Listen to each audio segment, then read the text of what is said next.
여러분의 참여와 댓글로 함께 만드는 소셜 라이브 441번째 순서 시작하겠습니다. 오늘은 이 청해진암 헛줄 사고로 치료를 받다가 숨진 고 이형준 하사의 이야기를 보다 깊이 들여다보겠습니다.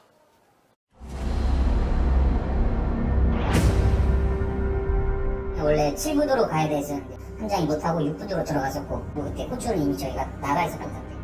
호출은 빠졌는데 프로펠러가 이렇게 차니까 후진을 하니까 빨려 들어갈 수밖에 없죠. 이제 머리를 붙이고 나와가지고 그때 기절하고 그 촉구에 형준이 목에 반 정도 끼었어요.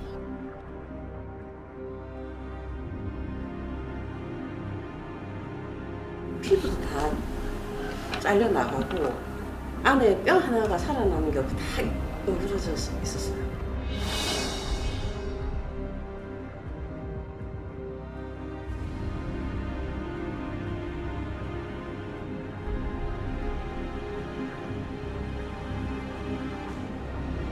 몸이 완전 비폐해진 상태죠. 그날도 아침에 출근하려고 멀쩡히 일어나가지고 이제 통하다가 갑자기 픽 잡아지 보이더라고요.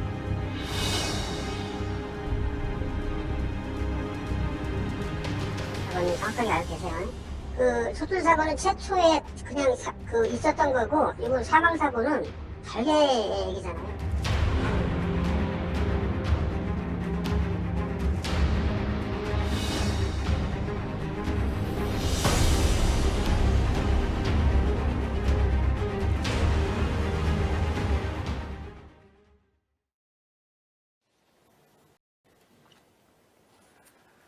자, 이 사건을 취재한 탐사기획 2팀 정혜성 기자와 한 걸음 더 들어보겠습니다. 안녕하십니까? 안녕하세요. 자, 일단 먼저 이거부터 좀 먼저 축하부터 제가 드리고 싶습니다. 선배 앵커 되셨다고, 소셜라이브 앵커 되셨다고 네. 들었는데. 뭐 호칭을 그렇게 회사에서 붙여주신다고 이야기를 들었는데, 앵커라고 뭐 앞으로도 지난번에도 과거에도 그랬듯이 앞으로도 최선을 다해서 여러분의 참여와 댓글로 함께 만드는 소셜 라이브 만들어 가도록 하겠습니다. 참 예정이 없는 질문을 이렇게 던지셔가지고. 네. 자, 일단 이거부터 좀 짚고 넘어가야 될 것 같습니다. 이제 오늘 저희가 오늘 아이템을 예고를 들었을 때 많은 분들께서 지난해 있었던 이 최영암 사고하고 헷갈려 하시는 분들이 많았었거든요. 이번 사건의 개요부터 좀 설명을 해주시죠. 그러니까 최영암 사고도 그렇고 청해진암, 저희가 취재한 청해진암 사고도 그렇고 같은 헛줄 사고이기 때문에 헷갈려 하시는 분들이 많다고 제가 전에 들었는데, 일단 최영암 사고는 많이 알려졌던 최영암 사고는 2019년 5월에 발생을 했고, 저희가 취재한 이 청해진암 사고는 그보다 6개월 전인 2018년 11월에 발생한 사고입니다. 당시에 이제 최영암 때는 헛줄이 끊어져서 사고가 났다면 이번 청해진암 사고는 그 경위가 좀 다릅니다. 네. 자, 이제 사고가 발생한 지 1년하고도 8개월이나 지났습니다. 사고를 책임진 사람 있습니까? 일단 책임이라고 한다면 이제 징계 처분을 받았냐, 이게 중요한데, 청해진암 그 지휘부, 이제 함장 등 지휘부들은 징계 처분을 받지 않았습니다. 징계 처분이 아니라 이제 주의 조치에 그친 건데, 이제 주의나 경고는 이제 징계 처분이 아닙니다. 그게 좀 문제가 된다고 이제 유가족들이 많이 울분을 터뜨리곤 했습니다. 네. 보통 이제 군에서 벌어진 일들을 돌이켜 생각을 해보면 지휘 체계에 따라서 차례차례로 책임을 지는 모습을 봤었던 기억이 있습니다. 그런데 이제 앞서 저희가 영상 구성을 통해서도 전해드렸습니다만은 사고하고 이 하사의 사망은 별개의 일이다. 이렇게 이야기를 했었던 이 지휘관, 지금은 뭘 하고 있습니까? 어떤 직책을 맡고 있습니까? 일단 그 지휘관에 대해서 설명을 드리면, 일단 당시 사고가 난 건 청해진암 부대였고, 이형준 하사가 이제 청해진암 부대에서 이제 옮깁니다. 병원 치료를 받고 이제 8전단이라는 곳으로 옮기는데, 그곳에 이제 8전단장, 그러니까 준장, 원스타라고 네네. 하죠. 그 사람이 이제 유가족과 남긴 이제 통화 녹음 파일을 저희가 들어보니 당시에 이런 말을 한 겁니다. 사고와 이 하사의 사망은 별개의 일이다.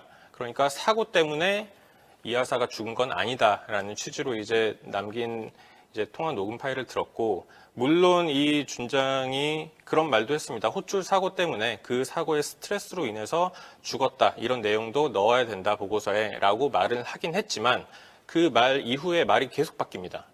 이런 식으로 사고와 죽음 간의 연관성이 없다, 이런 식으로 주장을 하거나, 아니면 병원 치료가 좀 잘못돼서 혹시 사고 죽은 게 아니냐 뭐 네. 이런 식으로 말하는 대목도 저희가 이제 앞서 리포트에서 보도해 드리기도 했습니다. 사실 유가족들에게 이게 왜 중요하냐면 사고 때문에 내 아들 이제 이영준 하사가 죽었다는 걸 군에서 공식적으로 인정을 해야 나중에 이제 순직 처리도 되고 국가 유공자 이제 신청도 할 수 있는데 군에서 이걸 인정하지 않으면 안 되는 거니까. 그렇죠. 물론 이제 40여일 지나서 이영준 하사가 4월 17일 날 숨졌는데 40여일 정도 지나서 이제 순직 처리가 되긴 했습니다. 그런데 이제 앞서 설명해 준 내용을 토대로 생각을 해보면 그러면은 몸 상태가 온전히 돌아오지 않은 상태에서도 이제 수술도 더 남아 있었고요. 그런 상황에서도 근무를 진행을 했었던 거네요. 네, 그러니까 이영준 하사가 지난해 8월에 사고가 났던 청해진암으로 다시 복귀를 했습니다. 그 복귀 전에 이제 이영준 하사가 남긴 글이 있는데 어떤 상태였는지 좀 저희가 소개를 해드리고 싶은데 좀 읽어드리겠습니다. 많이 심하게 절뚝거리고 절뚝거리며 조금씩 걷고는 있지만 오래 걷는 것은 불가능하며 조금만 많이 걸으면 다리가 많이 저리고 통증이 심하며 많이 붓습니다. 제 상태는 근무할 상태가 아니며 이 상황으로 근무를 할 수 없습니다. 자신이 없습니다. 이런 식으로 글을 남겨놨는데 당시에 그럼에도 불구하고 청해진암으로 이 하사는 복귀를 했습니다. 유가족들은 다 치료를 끝마치고 재활 치료를 좀 더 하고 복귀를 하라 이렇게 했는데 복귀를 할 수밖에 없었는데 그 복귀를 할 수밖에 없었던 이유도 이 글에 이제 남아 있는데 당시에 청해진암의 장교였던 계급은 소령입니다. 이 소령이 너가 이제 장기 부사관이 되고 싶으면 네네. 부대로 복귀해서 일을 해라 이런 식으로 압박을 했다는 게 유가족들의 이제 증언이고 당시 이형준 하사가 남긴 글에 이런 내용이 있습니다. 그래서 절뚝거리고 예, 통증도 절뚝거리고 심하고 부었다. 그런데 배에서 근무를 했다고요? 그러니까 청해진암으로 복귀해서 이제 어느 정도 일정 좀 근무를 하다가 휴가를 받아서 이제 치료를 나왔는데 그 시간에 굉장히 좀 상태가 악화됐다는 게 유가족들의 이제 증언이고 당시에 같이 근무했던 이제 청해진암 동료들의 얘기를 들어보면 혹시 배 안에 이제 군함 안에 들어가 보셨는지는 잘 모르겠지만 엄청 되게 좁고 되게 가파르죠? 좁습니다. 예. 그리고 계단도 가파르고 그러니까 계단을 오르내리고 하다가 이영준 하사의 상태가 굉장히 악화됐다. 그리고 실제로 이 뼈를 고정시켰던 다리에 뼈를 고정시켰던 그 핀도 빠졌다고 이제 또 어머니께서 전해 주셨습니다.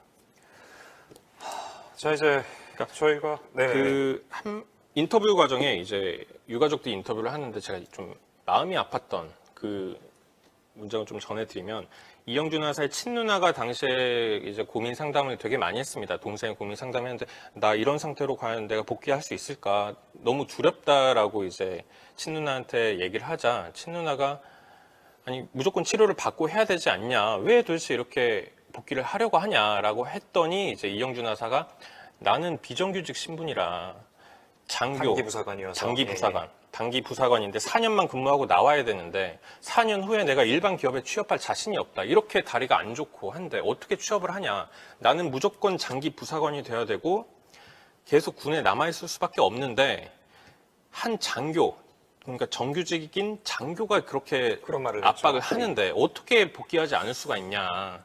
이런 식으로 좀 눈물을 흘리면서 인터뷰를 했던 내용이 기억이 나고 이 내용에 대해서는 저희가 이제 앞서 리포트로 보도해드렸습니다. 자 이제 저희가 보도를 해드린 지 이제 일주일이 지났습니다.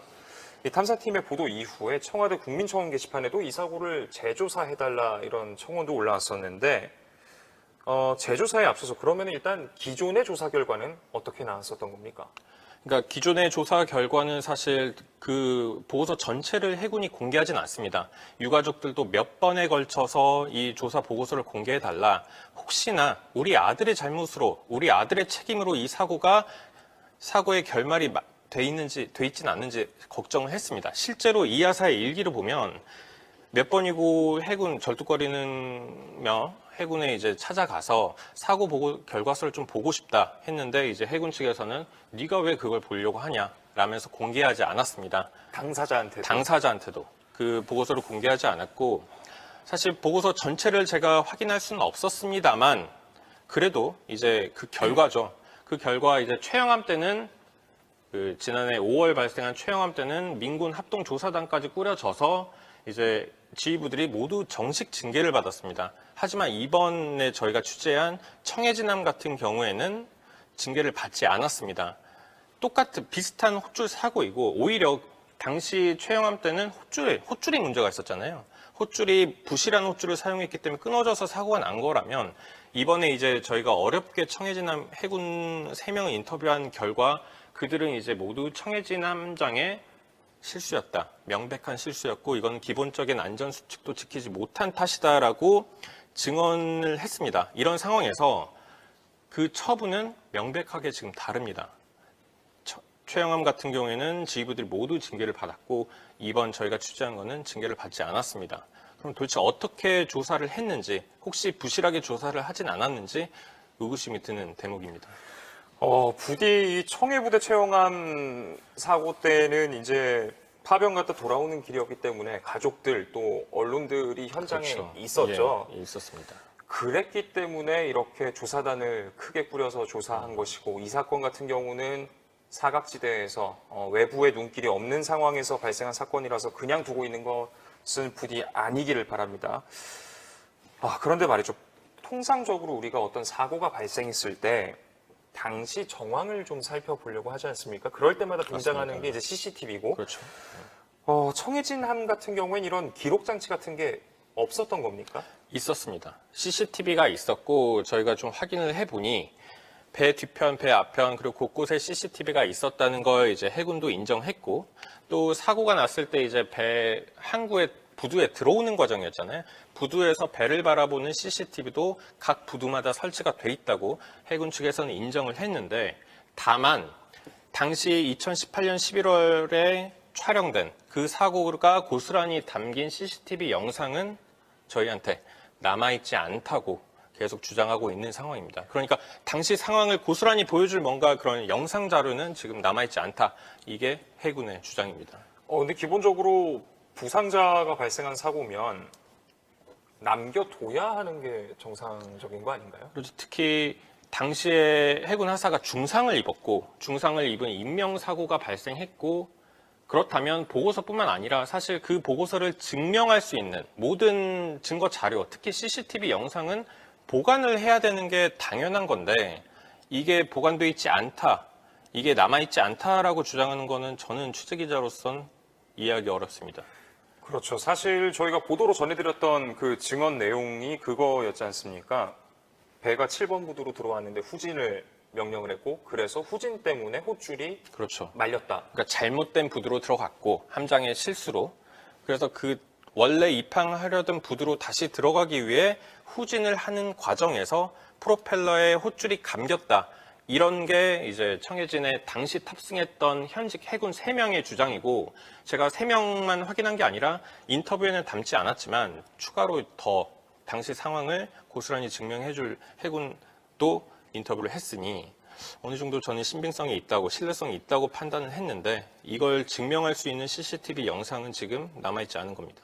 그러게 말입니다. CCTV만 있다면 후진을 했나 안 했나 당연히 확인이 될 부분인데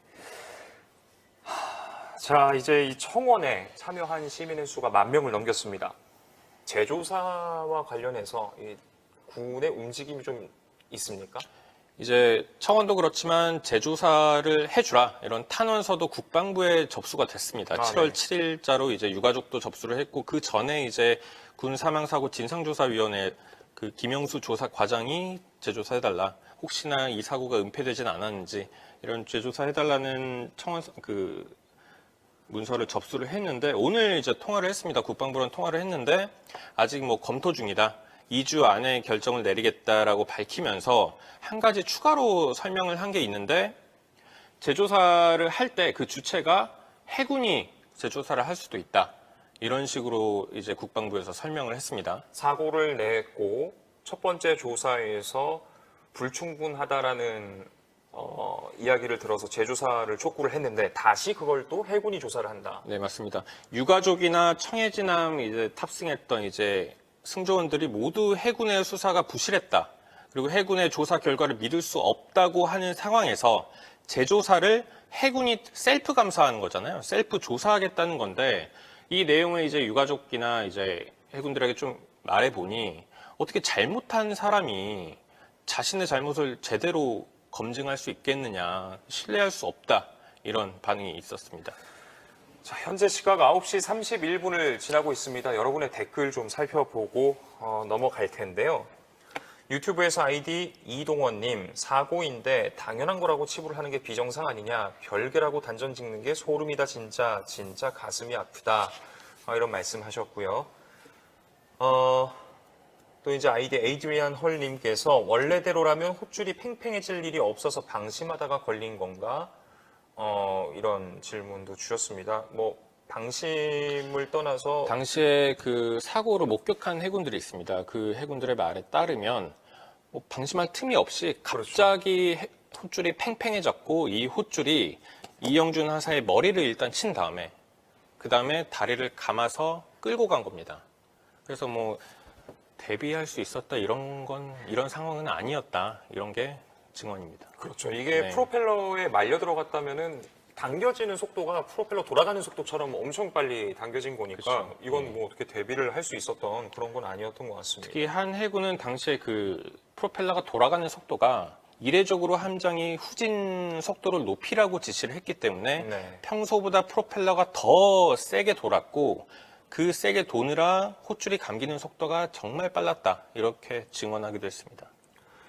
유튜브에서 아이디 YY5님께서 꼭 CCTV가 있어야만 확인 가능합니까? 그 당시 무전교신 녹음이나 선박용 블랙박스 이런 걸로는 배의 움직임을 파악 못하나요? 이런 질문도 주셨거든요. 일단 선박용 블랙박스는 해군 측에서 뭐 없다 이런 식으로 얘기를 했었고요 저한테. 네. 그리고 뭐 일지나 이런 것들에 대해서는 제가 전체를 좀 공개해달라 이런 걸 공개하고 좀 진실을 밝히려는 노력을 하면 뭔가 납득을 할 수 있지 않겠냐 했더니 이제 전체를 공개하는 거는 이제 국방의 그 작전상 비밀도 담겨 있고 뭐 그런 이유로 전체 공개는 거부했습니다. 자, 네이버 TV에서 아이디 김영환님, 나라의 자식이라고 하더니 다치면 남의 자식이네요. 아이디 푸시캣님, 어떤 식으로든 군에서 다치면 국가가 챙겨야 합니다. 누구의 잘잘못을 떠나 다치거나 죽는 사람들을 더 대우해줘야 해요. 이런 의견도 주셨습니다. 자, 책임자 가려내는 것, 이번 재조사를 통해서 당연히 해야 할 일일 겁니다. 재조사를 한다면요. 근데 그와 동시에 이제 재발 방지도 매우 중요합니다. 특히나 많은 유저분들께서 이번에 헷갈려 하셨던 것처럼 지난해 5월에도 또 이제 호출 사고가 있었죠. 최영암에서. 네네. 당시엔 이제 5명의 사상자가 발생을 했습니다. 호출 작업 자체에 대한 가이드라인이나 안전대책 같은 것도 필요해 보이는데 필요하죠. 이게 좀 어떻게 이런 부분 관련해서는 이야기 나오는 게 있습니까? 그러니까 당시 최영암 사고는 뭐 환영식이기도 했고 기자들이 많이 참석했고 뭐 가족들도 참석했고 그렇기 때문에 이 사건이 당시에 알려졌었거든요. 알려졌고 사고가 나서 이제 민군 합동조사단이 만들어져서 결과도 발표했고 바로 그 후속 조치의 그 안전사고 대책 그러니까 당시에는 헛줄이 좀 부실한 헛줄을 사용했기 때문에 헛줄 사용 기한을 1년으로 한정한다. 그리고 뭔가 안전 관리를 할 수 있는 기구도 따로 마련한다. 이런 대책을 내놨지만 이번 2018년 11월 저희가 취재한 청해짐 사고 같은 경우 이 사고 자체가 알려지지 않았기 때문에 뭐 군에서 공개적으로 어떤 안전 수칙을 마련하겠다 이렇게 밝힌 적은 지금까지는 없습니다. 최소한 헛줄이 내려온 상태에서는 후진을 하지 말아라 이런 지침이라도 좀 나와야 될 거 아닌가 싶은데요. 사실 그거는 이미 기본적인 안전 수칙이기 때문에 원래 있는 안전 수칙이고 청해진함 이제 인터뷰를 한 이제 내부 고발을 하신 분들은 이런 기본적인 안전 수칙도 당시 청해진 함장이 지키지 않았는데 도대체 어떻게 징계 조치를 내리지 않고 경고에 그칠 수 있냐 이렇게 울분을 터뜨리는 겁니다. 그러니까 기본적인 안전 수칙을 지키지 않았다고 네네. 지금 주장을 하고 있죠. 모쪼록 이게 참 잘 밝혀져야 될 것 같습니다. 정혜성 기자도 취재하면서 뭐 많은 노력과 고민 또 이제 고생을 했겠지만 무엇보다도 이제 공익 제보자분들 직접 인터뷰까지 해준 이 해군 동료들의 역할도 매우 컸을 걸로 생각이 됩니다. 참 힘든 일이잖아요. 어떤 마음으로 이렇게 용기를 내서 어떻게 네. 직접 마이크 앞에, 카메라 앞에 나서게 된 건지 좀 설명을 해주시죠. 혹시나 이들에 대한 제가 설명을 드리다가 혹시나 그 특정될까봐 좀 아, 말이 네네네. 되게 조심스럽긴 한데 이제 당시 청해진함에 탔던 이제 해군들은 공통적으로 이 사고가 왜 책임자는 처벌받지 않고 당시에 억울하게 사고를 당했고 결국 죽음에 이르게 된 자신의 해군 동료에 대해서 이제 숨지고 나니까 이제 그 마음을 먹게 됐고 지금 현재 좀 불안해하고 있는 상태입니다. 왜냐하면 혹시나 자신의 신분이 노출될까봐. 왜냐하면 이들도 지금 군 생활을 계속 해야 되는 입장이고 현직 해군들이다 보니까 혹시나 자신의 신분이 노출이 돼서 해군에서 좀 불이익을 받을까봐 지금 걱정하는 상황인데 그럼에도 불구하고 인터뷰로 이제 결심을 한 거고 당시에 이제 청해진 함장의 실수로 사고가 났다. 이런 내용은 군의 문건에는 전혀 나와 있지 않은 네네. 내용입니다. 네. 그래서 저희가 이제 리포트도 보도해드렸지만 이분들이 어떻게 인터뷰를 했냐면 지휘관이 합당한 처벌을 받아야 되는데 합당한 처벌을 받지 않았고 그리고 이 친구 그러니까 이영준 하사의 억울함이 있으니까 이걸 좀 풀어주기 위해서 인터뷰를 결심했다. 이렇게 말했습니다. 이게 참 공익제보자 같은 경우에요. 특히나 군에서 일어난 사건과 관련한 공익제보자들 같은 경우엔 군 조직도 그렇고 사회에서 잘 지켜주지 못하는 그렇죠. 경우가 매우 많았습니다. 실제로 뭐 다른 해군의 경우도 이제 영관급 장교들도 그런 경우들이 있었고요. 좀 해군 고위 관계자랑 제가 통화하면서 좀 섬뜩했던 순간이 있는데 이 해군 관계자가 저한테 취재 기자인 저한테 뭐라고 했냐면 이들 내부 고발자들이 한 주장 중에 오류가 있을 경우 이것에 대해서 법적 조치를 하겠다 이런 식으로 저한테 말을 했는데 사실 이런 주장들이 나오는 상황에서 특히 외부에서 문제 제기를 했지만 제가 제기했지만 그래도 내부에서 당시 조사 결과가 엉터리고 책임자가 제대로 된 처벌을 받지 않았다고 내부에서 목소리가 나오는 상황인데 이 사고에 대해 진실을 규명해야죠. 해야 되는데 그것보다는 뭔가 내부 고발자 색출에 더 열을 올리는 게 아닌가 이렇게 의구심이 드는 순간들이 제가 취재 과정 내내 좀 있어가지고 뭐 이런 식으로 말했던 적도 있고 이제 면밀하게 따져서 오류가 있다면 법적 대응을 검토하겠다라고 말한 대목도 있고 저한테 이제 내부 고발자 누구인지 좀 떠보는 듯한 혹시 뭐 하사들이 아니냐 장교는 아닐 것 같다 네네네. 이런 식으로 하는 게 과연 이들이 내부에서 어떤 상황일까 좀 걱정이 되는 순간이었습니다. 법적 조치를 운운한 해군인데 재조사까지 해군이 맡게 된다. 이거 뭔가 좀 말이 되지 않는 그런 모습인 것 같습니다. 자, 이 하사가 숨진 지도 시간이 이제 몇 달이 지났습니다. 저 4월에 숨졌었고 예. 가족분들도 만나봤을 텐데 가족분들은 어떤 심정이신가요 지금? 이제 굉장히 지친 상태였고 왜냐하면 이제 저한테 이제 관련 내용을 제보하기 전에 이제 거의 홀로 뭐 해군들과 이제 해군 고위 관계자들과 이제 싸우는 상황이었고 앞서 말씀드리기도 했지만 이 자신의 아들이 자신의 이제 사촌 동생이 당시 청해진함에서 있었던 사고 때문에 죽은 거다라는 걸 인정받고 싶어 했는데 군에서는 이걸 이제 애매모호하게 계속 인정하지 않고 있었고 순직 처리도 40여일 걸린 거잖아요. 그것도 뭔가 취재가 들어가고 이제 외부에서 이제 뭐 하니까 저는 그렇게 된 거 아닌가 싶은데 어쨌든 가족들은 굉장히 힘들었었고 인터뷰하는 내내 저도 좀 힘들었습니다. 왜냐하면 이영준 하사가 남긴 글이나 아니면 이영준 하사가 이제 친누나한테 보낸 카톡들, 모든 자료들 이런 걸 같이 보면서 어머니와 이제 아버지와 얘기를 나누는데 부모님 입장에서는 뭔가 그래도 좀 다시 생각하기 싫은 순간들이거든요. 뭔가 인터뷰하는 내내 계속 우셨고 그래서 좀 여쭤보는 이제 취재 기자 입장에서도 좀 힘들었던 그런 순간이었습니다. 순직 처리가 되기까지 40여일이 걸렸다고 했는데 아마 가족분들에게는 참 40여일이 40여 년처럼 혹은 그보다 더 길게 예. 힘든 시간으로 느껴지지 않았을까 싶습니다. 이렇게 취재를 진행하면서 또 다른 답답했던 점이랄지 안타까웠던 부분이 있다면 어떤 게 있었을까요?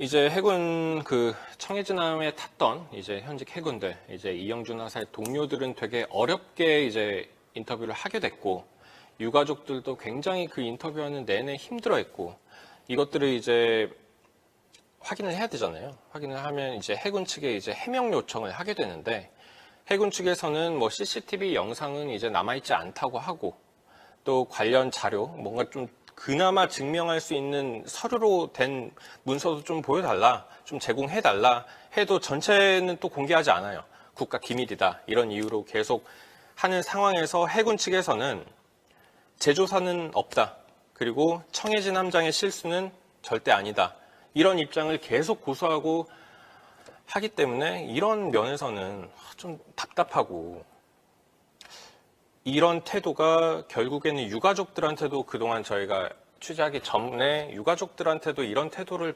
보였고, 저희가 이제 해군 장교들과 해군 고위 관계자들과 가족들이 나눈 이제 통화 녹음 같은 거 들어보면 저한테 했던 태도 고스란히 이제 가족들한테도 했고, 그것들이 참 가족들은 견디기 어려웠을 것 같다, 이런 생각을 했습니다.